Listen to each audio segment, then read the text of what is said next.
Porque nós precisamos de ter essa visão de Deus. Às vezes isso é tomado de nós. Você pensa que isso é uma coisa boa?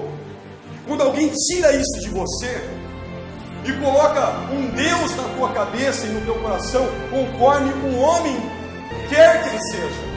Aquele Deus que não tem problema, ele conhece meu coração.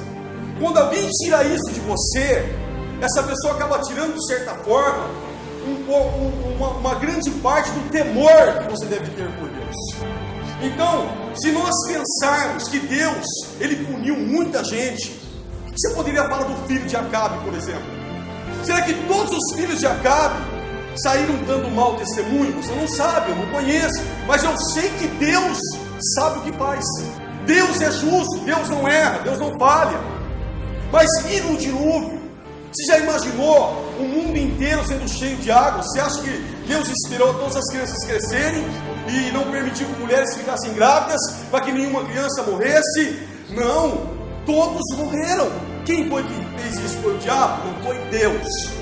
Então, se eu tiver a visão correta de Deus, eu vou atravessar uma jornada na minha vida, mas eu vou atravessar uma jornada do jeito certo. Quando eu falar do nome de Deus, eu vou falar com temor. Não como se tem falado hoje, fazendo praticamente piada. Muitos pregadores fazem brincadeira, piadinha em cima do altar, muitas vezes usando as escrituras. Então o nome de Deus, ele deve causar temor. Josué fala: olha, escolha quem vocês querem servir. Vocês querem servir esses deuses dessa terra, ou aqueles que seus pais serviram? Se vocês quiserem, tudo bem, pode servir. Eu e a minha casa serviremos ao Senhor. Então ele está falando que o homem tem uma escolha. Mesmo Deus sendo dessa forma, Deus ele não obriga ninguém a fazer algo para ele. Deus não obriga que uma pessoa faça ou ela baixe algo para ele. Mas ele dá ao homem a liberdade de que o homem possa escolher se ele quer fazer ou se não quer fazer, o chamado livre-arbítrio. Em Deuteronômio no capítulo 11, versículo 26 ao 28, está escrito que seria colocado diante deles, ali, as bênçãos do Monte Gerizim e a maldição do Monte Ebal. Se não obedecesse, se obedecesse, bênção. Se não obedecesse, maldição. Ora, repare, nós podemos tomar decisões. Se Josué falou, escolhe, quer dizer que eu posso tomar decisões. Quer dizer que Deus não vai decidir por mim. Eu preciso decidir. Quer dizer que o meu esposo ou a minha esposa não decidirá por mim. Eu preciso tomar decisões. Deus me deu poder para isso. Podemos dizer aí sobre o livre-arbítrio ou uma livre escolha, que seria talvez até mais coloquial. Muitas vezes jogamos os nossos erros. Eu vejo muita gente, sabe, nós não queremos a responsabilidade dos nossos erros. Nós pagamos preço por termos tomado decisões erradas em nossa vida, que se pudéssemos voltaríamos atrás. E até hoje, por que eu fui fazer isso? E pagamos esse preço. Mas muitas vezes nós queremos nos livrar da responsabilidade de ter tomado aquela decisão. Deus já sabia, né, irmão? Deus já sabia, Deus conhece tudo. E olha, sinceramente, foi uma ironia do destino. Olha, quando algo tem que ser, vai ser, não tem jeito, não tinha outro jeito, o que ia acontecer? Nós queremos nos livrar da responsabilidade de que nós tomamos aquela decisão. Nós não assumimos o nosso erro, porque nós somos livres para tomar decisões. Então, o que é que Deus está falando aqui? Cuidado com as decisões, cuidado com aquilo que você assume, cuidado com aquilo que você fala. Por quê? Porque tudo que o homem falar, as suas decisões, o que ele decidir, como ele viver, a nossa vida ela vai acabar, e um dia nós vamos prestar contas diante de Deus, e isso será entre nós e Deus. Nós somos livres. para decidir. Quando nós não sabemos, há uma diferença. Mas quando nós temos o conhecimento, quando chega aos nossos ouvidos, quando Deus usa alguém para falar, nós somos responsáveis muito mais ainda, porque agora nós não somos mais inocentes acerca daquela questão. E às vezes nós ficamos resistindo à vontade de Deus. Provérbios 29, versículo 1, diz que aquele que muitas vezes é repreendido e não toma a decisão certa, não aceita, será quebrantado sem que haja cura. Aquele que endurece a cerviz, aquele que recebe a palavra, que ouve a palavra, que recebe o conselho, que escuta a palavra, que vem a mensagem, mas continua no erro, a Bíblia diz que ele vai ser quebrantado sem que haja cura. Vai ser algo de repente que vai acontecer. Por quê? Porque nós somos livres para tomar decisões. Alguém já ouviu falar da palavra predestinação?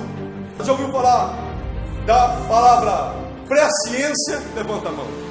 A maioria das pessoas não sabe, mas ela segue uma linha de raciocínio. Existiu dois homens que foram grandes teólogos na história do cristianismo. Um se chamava Calvino e outro se chamava Armínio. E a maioria das pessoas não sabe, mas seguem a linha de Armínio. O que significa isso? Eles acreditam que o homem tem que corresponder à vontade de Deus. Que Deus, Ele quer que o homem se salve, Ele quer que o homem seja abençoado, Ele quer que o homem receba o Evangelho, mas o homem, ele tem que corresponder, ele tem que tomar decisão, se ele quer ou não, porque Deus não vai colocar a goela abaixo de ninguém. Mas existe uma outra linha de um outro teólogo que ajudou muito a mim, chamado Calvino, que acredita que as pessoas são predestinadas. Alguns são predestinados, e os que são predestinados, segundo a misericórdia de Deus, pelos mistérios de Deus, só são esses, e os outros não são. E os que são, serão salvos, e os que não são, já estão perdidos e não há o que fazer. A questão não é você pregar, é você descobrir quem é predestinado ou não. Não é aquela coisa de você ir obedecer a graça de Deus. Você tem que procurar saber quem é e quem não é, de uma forma ou de outra. E a pessoa que não é, ela não recebe o poder de Deus para se arrepender, para corresponder ao Evangelho. Essa doutrina, ela não se encaixa aos caráteres de Deus. Eu nem sei porque Deus me trouxe essa palavra aqui hoje. Sabe por quê? Sabe por quê? Você ama teu filho. Quem tem filho aí, levanta a mão. Você o ama. O ama de verdade.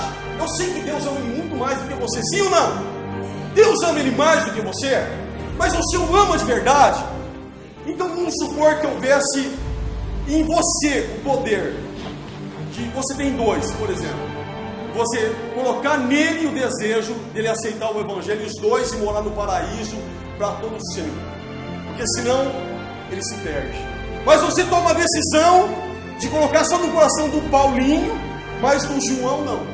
O João não vou dar esse poder para ele, dele se arrepender, dele corresponder ao Evangelho. Eu vou deixar com que ele se perca no terror do inferno, do lago de fogo e enxofre, eternamente, vai gritar em horrores, vai sofrer. Mas eu amo os dois igual. Ai, como eu amo ele mais do que o pai dele, mais do que a mãe dele, eu amo muito ele. Mas Senhor, então por que o Senhor não faz com que ele se arrependa? Ah, isso é coisa minha, isso é mistério meu. Se encaixa isso ao Deus da Bíblia? Então eu sei que Deus, Ele deu a todos os homens o poder de arrependimento. Louvado seja o nome do Senhor. Porque eu sei que a pessoa se perde se ela quiser se perder, porque as portas do Evangelho, elas não estão abertas, elas estão escancaradas para você. Escancarada. Quando Estevão estava lá, sendo ali apedrejado, ele já olhou, ele já viu o Filho do Homem à direita de Deus ali. Eu creio que ao fechar os olhos, Jesus já estava com os braços abertos. Vem, meu filho, as portas estão abertas. Aleluia. Então eu fico pensando assim, a predestinação, Romanos capítulo 8, vamos dar uma passeada na Bíblia. Quem não achar vai me acompanhar, tá? Agora eu vou abrir e vou ler, vou dar um tempinho e vou ler. Se você não achou, você marca com a caneta aí, ou depois a gente passa aí para você, mas eu vou abrir e vou ler. Romanos capítulo 8, Romanos 8, versículo de número 30. Olha só, está escrito aí. Aos que predestinou, a esses também chamou. E aos que chamou, a esses também justificou. E aos que justificou, a esses também glorificou. Opa! Então é verdade. Mas se parasse por aqui, se eu não lesse o versículo acima, tudo bem. Mas tem um versículo aqui em cima que diz assim, versículo 29. Aos que dantes conheceu, também predestinou, para serem conforme a imagem de seu Filho, a fim de que eles sejam o primogênito entre muitos irmãos. Quer dizer que ele conhecendo a vida toda da pessoa, porque você está limitado ao tempo, você está preso no tempo. Repare que Deus fez corpos celestes para a marcação de dia, Deus fez a terra girar, tudo isso para a marcação de dia, mas Ele não está dentro do tempo. Deus, Ele é antemporal. Deus, Ele está fora do tempo. Deus não está preso no tempo. Deus conhece toda a história. Deus conhece a tua vida. Deus conhece a tua casa. Diante dos olhos de Deus você já viveu. A tua vida já passou. Então Deus sabe. Isso é diferente de quando Ele predestina uma pessoa. Presta atenção numa coisa aqui. Ó, você está aqui, nesse espaço aqui, tá? Você está preso no espaço de tempo. Aqui na frente, Judas iria trair. Você não sabe porque você está preso. Deus já viu tudo isso. Deus, simplesmente, como alguém que vê o que vai acontecer, escreveu de antemão para aqueles que estão presos dentro do tempo. Ele não. E você leu, não o que Deus predestinou, fez com que Judas fosse um traidor, mas estava na Bíblia. Hoje Deus já sabia de antemão e colocou, como colocou o que vai acontecer em Apocalipse, e você leu o que Deus já sabia, mas não significa que Deus o predestinou para fazer aquilo. Isso é totalmente diferente. Se chama presciência. Deus conhece todas as coisas. Você acha que Deus não sabia se Abraão ia ter coragem de oferecer Isaac? Você acha que Deus ficou ali com os anjos? Vamos ver, o que você acha? Aí Miguel fala, não sei, Senhor, vamos ver, será que vai ter coragem?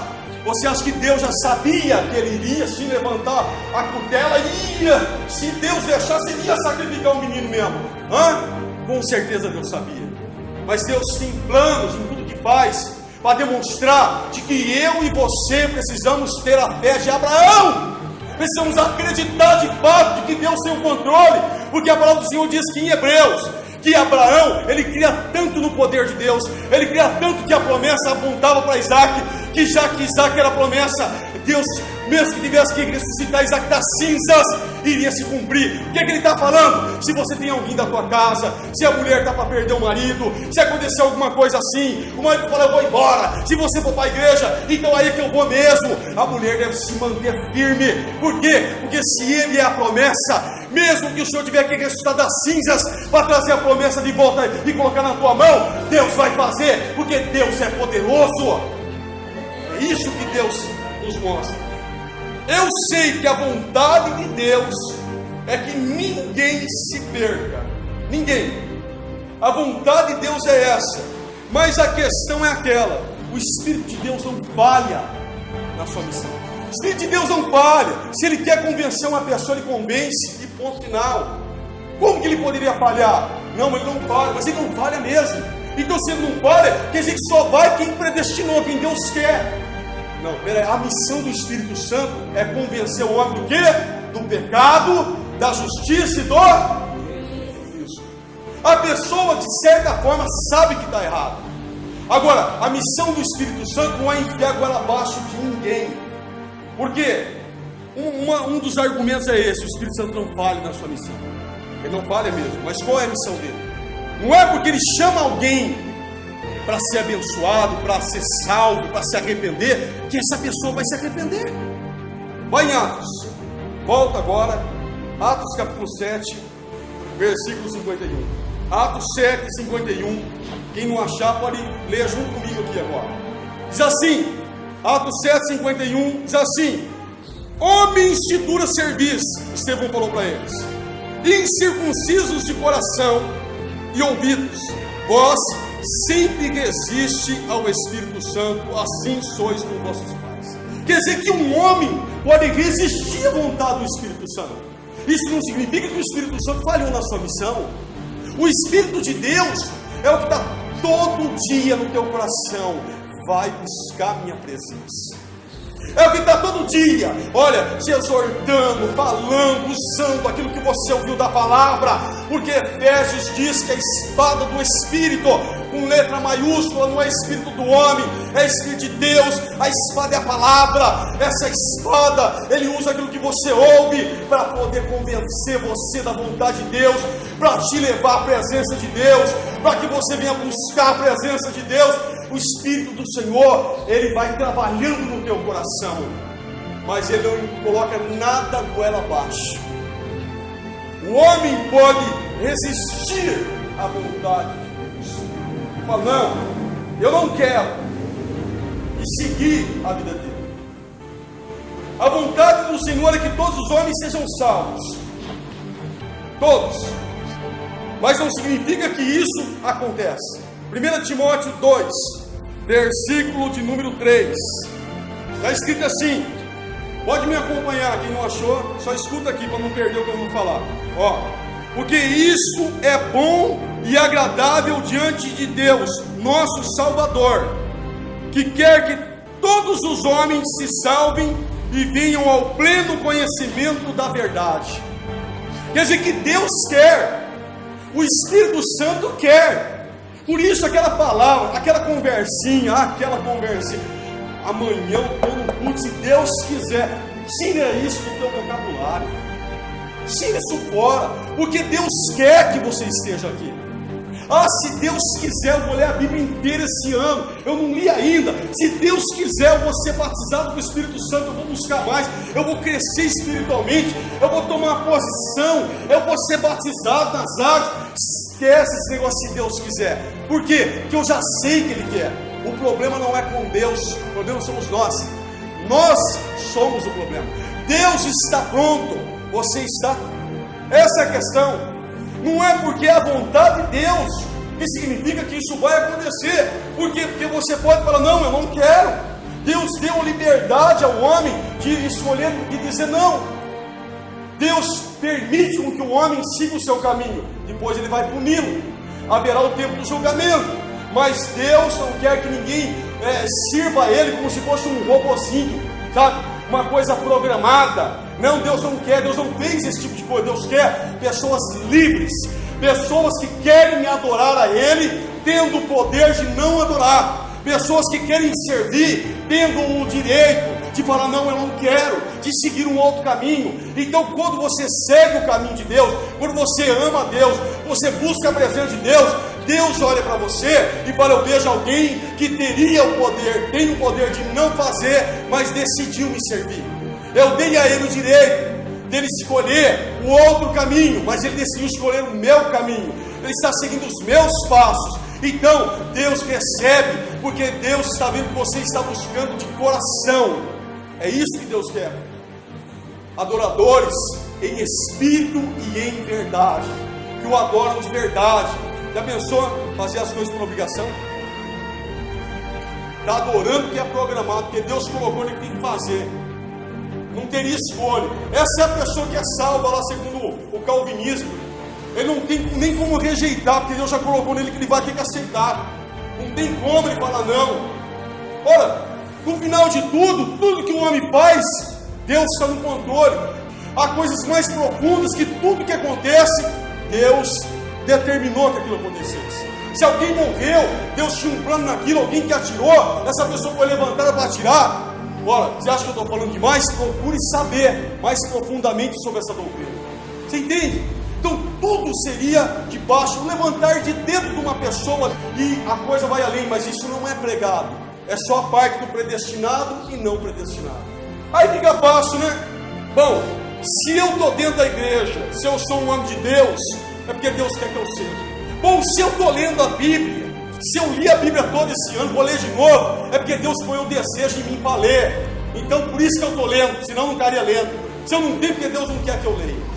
A gente se livra da culpa, sendo que Deus agora que fala que eu devo buscar a presença dele, Deus que fala não matarás, não deve roubar, você não deve mentir. Mas aí, segundo essa visão, aquela pessoa foi levantada como mentiroso, porque já estava dentro dos propósitos de Deus. Deus então se tornou um esquizofrênico, né? Aqui que fala não mata, mas coloca na pessoa que ela vai matar, porque através desse homicídio vai acontecer algo dentro do propósito de Deus, e assim por diante. Fica totalmente esquisito. Nós somos livres para decidir. Livres. Deus está falando aqui hoje que nós temos o poder de escolha. E Deus está falando, olha, escolhe os meus caminhos. Escolhe os meus caminhos. Você vai ter força para enfrentar os problemas. Haverá problemas, mas você vai ter força do Espírito para atravessar a jornada dos problemas, das dificuldades. Mas escolhe os caminhos de Deus. Há em nós o poder de escolha. Há em nós o poder de escolha. Eu vou ler mais eu vou citar Lucas capítulo de número 13, versículo 34. Quando Jesus estava na entrada triunfal de Jerusalém, e aquele povo não o recebeu, a não ser aquele povo que já estava andando com ele, mas Jerusalém o rejeitou. Ele disse: Jerusalém, Jerusalém, em lágrimas, que mata os teus profetas e os que te foram enviados. Quantas vezes eu quis ajuntar os teus filhos, como a galinha junta os pintinhos debaixo das asas, mas tu não quisestes. Repare, Deus ele quer transformar a tua casa, Ele quer transformar a tua vida, Ele quer transformar teu casamento, Ele quer que você seja um homem que venha crescer na presença de Deus. Ele quer. Não, se Deus quiser, aí eu vou. Mas Ele já falou que Ele quer. Agora é você que deve tomar a decisão. Nós somos livres para escolher. Atos 17:30. Deus, Ele fala que não levou em conta os tempos da ignorância, mas agora diz aos homens que se arrependam. Ele chama os homens a arrependimento, ou seja, o homem tem que buscar o arrependimento. Não é algo fácil.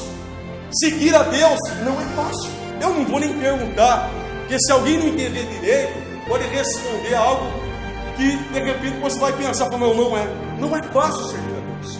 Não é fácil.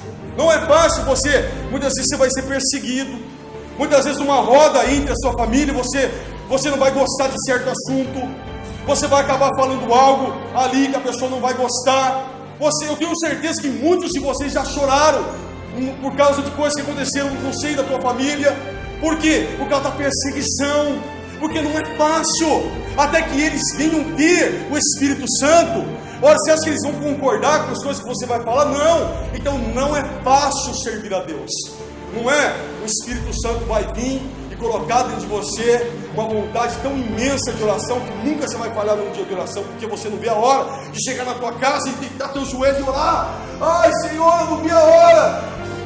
Vamos jantar? Não, primeiro. Não, você vai ter que manter uma disciplina. Não é como aquele novo convertido que levantou a mão, que foi lá, que confessou Jesus, que está todo cheio. Não, você vai ter que manter uma disciplina. Para você poder se manter na presença de Deus, você tem que ter uma disciplina. Uma disciplina. Abre 1 Coríntios, capítulo 9, versículo 26. 26. Leia junto comigo. Olha, Paulo falando aqui: pois eu assim corro, não como coisa incerta, assim combato, não como combatendo ar. Agora repare: antes subjugo o meu corpo, meu Deus, e o reduzo à servidão, para que, pregando aos outros, eu mesmo não venha de alguma maneira a ser reprovado. Um homem como Paulo, que escreveu a maior parte do Novo Testamento, dizendo que reduzia o corpo dele à servidão. Repare, ele subjugava o corpo dele, ele esmurrava o corpo dele, para que ele pudesse se manter na presença de Deus. É fácil servir a Deus? Não, não é. O homem tem que entender, primeiro, quem é Deus, e que Deus não quer receber nada da tua parte por obrigação, não quer ser adorado por obrigação, não quer que você o siga por obrigação, tá? E que você tem um poder de decisão. Você pode decidir não fazer, não andar nos caminhos dele, mas você será julgado também, porque a nossa vida é dele, de uma forma ou de outra. Mas para mim fazer, então o que é que eu tenho que fazer? Eu vou ter que subjugar o meu corpo. Eu vou tomar a decisão, mas eu vou agir. Eu vou fazer de fato o que diz a palavra oração, que não é só orar, estou orando, irmão, oração, é orar e agir, ação, agir, você ora e você age, então você começa a viver de fato um cristianismo verdadeiro. Eu vou finalizar já, inúmeras passagens dizendo que o homem deve tomar cuidado, né? Sendo que na visão do predestinado, ele já é um homem de Deus. E se ele se desviar, ele vai voltar, porque se Deus predestinou ele, se ele for um homem de Deus, ele vai voltar.